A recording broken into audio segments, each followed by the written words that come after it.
నీకు నా సహజుడు పంపినాడు బదులు హెచ్చరిక అదే.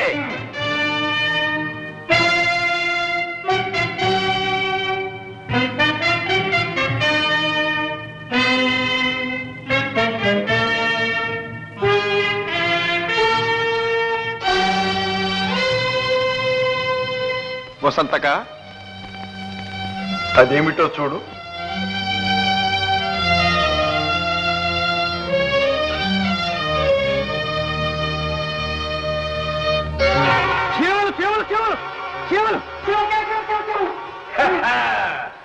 కృష్ణ, భుజబలంలోనే కాదు బుద్ధి బలంలోనూ మాదే పైచేయి. తెలుసుకో, హెచ్చరిక. అనంత బలవంతులైన రాజాధిరాజులెందరో మా సామంతులు.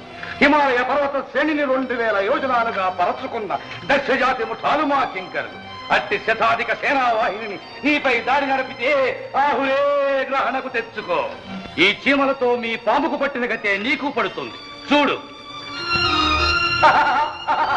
బలవంతమైన సర్పం తలిచీమల చేత జిక్కి చావదే. ఏ ఏ ఏ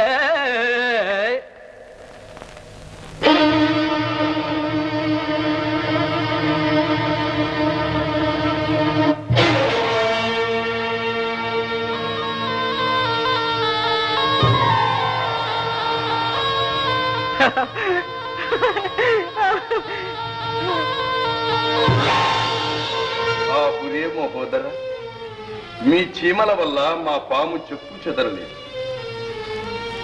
కనుక నీవు గ్రహణకు తెచ్చు.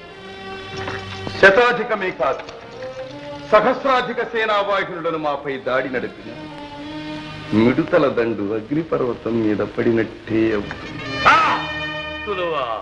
నా సహజుని ఆనలేదు గాని ఉన్నతో నీ శిరస్సు పాటికి నా కరవాలమునకెరి అయి నేల రాలి ఉండేది.